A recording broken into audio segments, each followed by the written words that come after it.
नमस्कार दोस्तों, स्वागत है आपका क्रिएटिव वॉइस स्टोरीज चैनल में।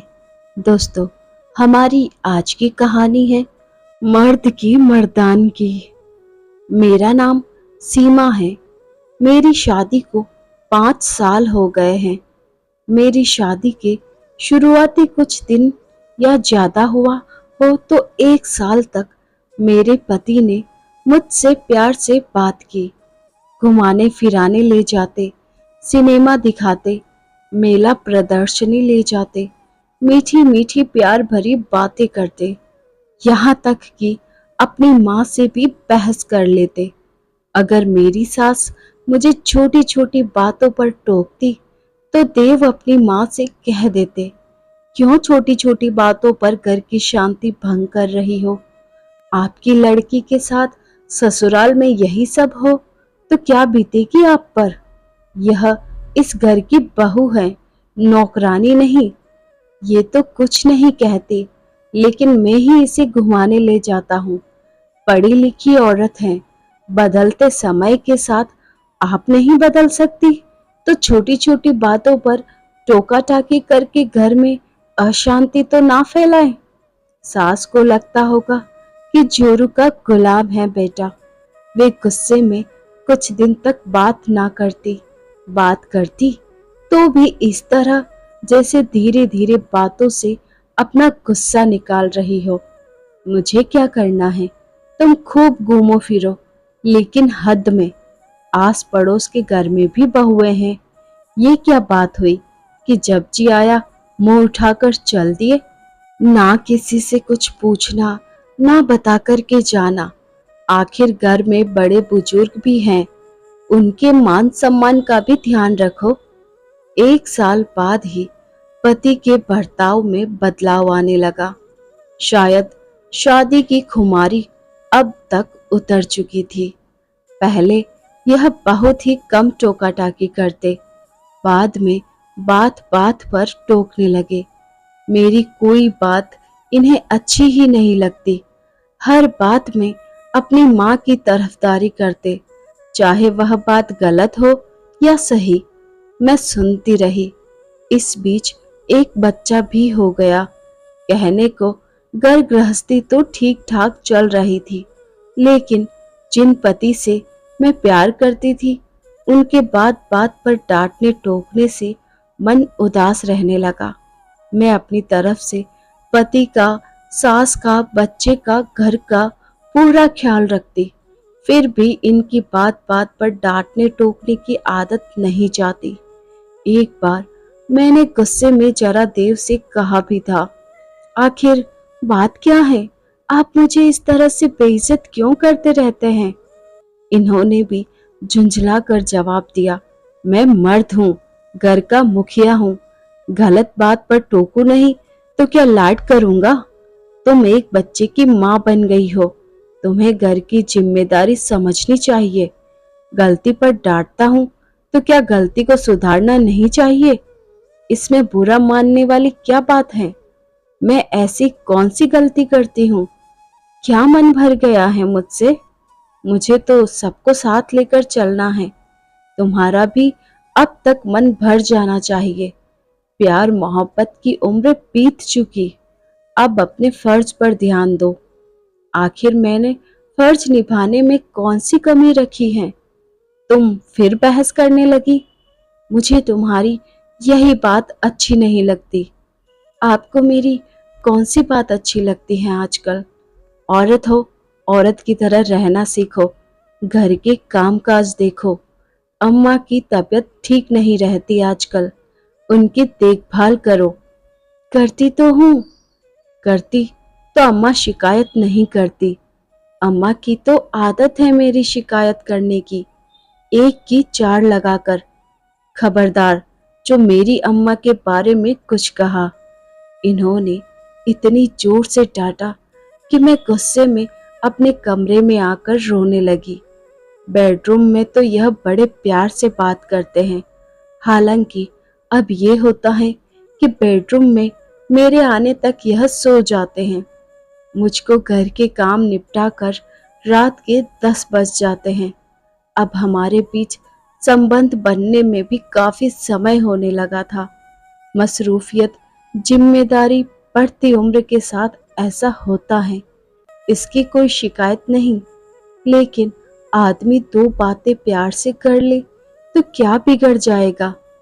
लेकिन पता नहीं क्यों आजकल मुझे देखकर इनका पारा चढ़ जाता है, खासकर दूसरों के सामने। यह दूसरों से तो अच्छी तरह बात करेंगे, अपनी अम्मा से, बच्चे से, आस पड़ोस के लोगों से, घर आए रिश्तेदारों से, दोस्तों से तो इस कदर प्यार से बातें करेंगे कि जैसे उन्हें गुस्सा आता ही ना हो, मानो जुबान पर चाशनी चिपक जाती हो। लेकिन सुबह मैं थोड़ी देर से उठूं तो चिल्लाते हैं, तुम जल्दी नहीं उठ सकती? यह कोई समय है उठने का? अभी तक चाय नहीं बनी, चाय में चीनी कम है, कभी ज्यादा है, खाने में नमक नहीं है, यह सब्जी क्यों बनाई? तुम वही काम करती हो जो मुझे पसंद नहीं आता। ना घर में साफ सफाई है, ना बच्चे की तरफ ढंग से ध्यान देती हो। अम्मा आप कितने दिनों के मेहमान हैं, कम से कम उनकी देखभाल ही ठीक से कर लिया करो। तुम्हें कपड़े पहनने का सलीका नहीं आता है, तुम्हें मेहमानों से बात करने का ढंग नहीं है। तुम यह नहीं करती, तुम वह नहीं करती, तुम ऐसी हो, तुम वैसी हो, तुम्हें तो कुछ भी नहीं आता। मैंने तो अब बहस करना, इनकी बातों पर ध्यान देना ही छोड़ दिया। जो कहना है कहते रहो, मेरा काम है सुनना, सुनती रहती हूँ। लेकिन आखिर कब तक? अकेले में कह दे तो सुन भी लूं, चार लोगों के बीच टोकना, डांटना घोर बेइज्जती है मेरी। मेरी औरत होने की पत्नी हूँ, नौकरानी नहीं। एक दिन इनके तीन चार दोस्त खाने पर आए, इनके कहे मुताबिक ही खाना बनाया। मैंने अच्छे से परोसा, लेकिन दोस्तों के सामने ही इनका चिल्लाना शुरू हो गया, जरा अपने हाथ पैर तेजी से चलाओ, या जेट योग है, बैलगाड़ी की तरह काम मत करो। फिर इन्होंने चीख कर कहा, दही कहाँ है? अभी लाई। मैंने अपनी रुलाई रोकते हुए कहा। इनके एक दोस्त ने कहा, क्या दबदबा बना रखा है यार, मैं अगर अपनी पत्नी से इतना कह दूं तो घर में मुसीबत खड़ी हो जाए। दूसरे दोस्त ने इनकी हिम्मत बढ़ाते हुए कहा, वाकई सही मायने में तुम हो असली मर्द, औरत को ज्यादा सिर पर नहीं चढ़ाना चाहिए। मैं अंदर रसोई में से सब सुन रही थी। जी तो चाहता था कि सारा सामान उठाकर फेंक दूं, इन्हें और इनके दोस्तों को जमकर डांट लगाऊं, लेकिन चुप ही रही। पर मैंने मन ही मन तय कर लिया था कि अपनी बेइज्जती का बदला तो लेकर रहूंगी, लेकिन बहस से चीख चिल्लाकर घर का माहौल बिगाड़ कर नहीं। इन्हें बताऊंगी कि औरत कैसे शर्मिंदा कर सकती है, कैसे हरा सकती है, कैसे तुम्हारे मर्द होने का अहंकार तोड़ सकती है। खाना खा रहे दोस्तों के बीच मैं दही रखने गई, तभी मेरा बेटा वहां आ गया खेलते हुए। बाहर निकालो इसे कमरे से, तुम बच्चे का ध्यान नहीं रख सकती? वे जोर से चिल्लाए। मैं बेटे को जबरदस्ती खींचते हुए कमरे से बाहर ले गई। इनके किसी दोस्त की आवाज कानों में आ रही थी, खाना तो लजीज बना है। इन्होंने मुंह बिचकाते हुए जवाब दिया, खाना तो प्रिया बनाती थी, पहले मेरी उसी से शादी होने वाली थी, सगाई तक हो गई थी। उससे मिलने कई बार मैं प्रिया के घर भी गया। ऐसा स्वादिष्ट खाना मुझे आज तक नसीब नहीं हुआ। इनकी सगाई टूटने की बात मुझे भी पता थी, लेकिन प्रिया के खाने की तारीफ और मेरे खाने को प्रिया के मुकाबले कमतर बताना मुझे अखर गया। ये मर्द थे तो मैं औरत थी।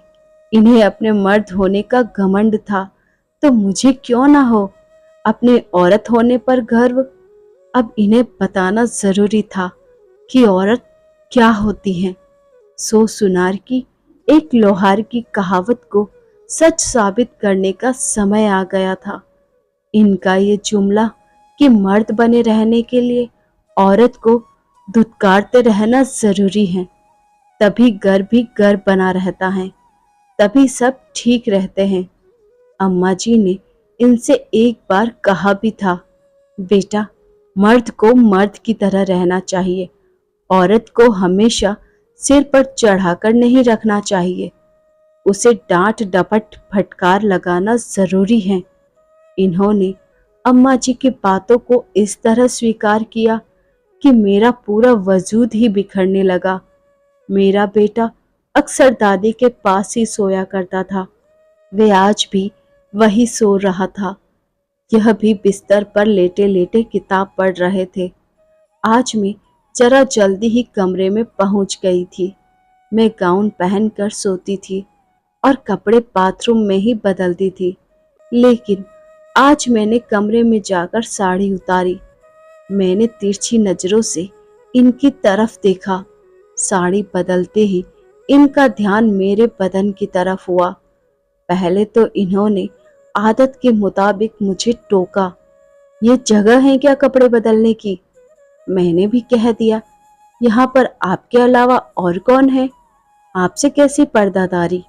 यह कुछ कहते इससे पहले मैंने अपने बाकी कपड़े भी उतार दिए। अब मैं छोटे कपड़े में थी। मैंने पहनने के लिए गाउन उठाया, लेकिन इनके सब्र का पैमाना छलक चुका था। इन्होंने प्यार से मुझे अपनी ओर खींचते हुए कहा, बहुत दिन हो गए हैं तुम्हें प्यार किए हुए, आज इस रूप में देखकर सब्र नहीं होता। इसके बाद कमरे में हम दोनों एक हो गए। अलग होते ही मैं मुंह फुलाकर एक तरफ मुंह फेर कर लेट गई। मैंने कहा कि वेद हकीम को दिखाओ, इतने सारे तो इश्तिहार आते हैं, कोई गोली ले लिया करो। यह धूम दबाते पालतू कुत्ते की आवाज में बोले, क्यों, खुश नहीं हुई क्या तुम? कुछ कमी रह गई क्या? इनकी हालत देखकर बड़ी मुश्किल से मैंने अपनी हंसी रोकते हुए कहा, नहीं, कोई ऐसी बात नहीं है, कभी कभी होता है ऐसा। इनका उदास हताश हारा हुआ चेहरा देखकर मुझे अपनी जीत का एहसास हुआ। एक ही वार से इनके अंदर की मर्दानगी और बाहर का मर्द दोनों मुर्दा पड़े हुए थे, जैसे दुनिया के सबसे तुच्छ कमजोर इंसान हो। उसके बाद इनकी टोका टाकी डांट फटकार तो बंद हुई ही, साथ ही साथ मेरी तरफ जब भी यह देखते तो ऐसा लगता कि इनके देखने में डर और शर्मिंदा का भाव हो। तो दोस्तों, अगर आपको यह कहानी पसंद आई हो तो कमेंट कर ज़रूर बताइए। यहाँ आपको Hindi moral stories, romantic story, love story और मोटिवेशनल स्टोरी रोजाना सुनने को मिलती रहेगी। धन्यवाद। आप हमारे चैनल पर नए हैं तो सब्सक्राइब कीजिए, साथ में बेल आइकन को प्रेस कीजिए ताकि न्यू स्टोरीज का नोटिफिकेशन सबसे पहले आपको मिल सके, और वीडियो को लाइक शेयर करना ना भूलें। Thanks for watching.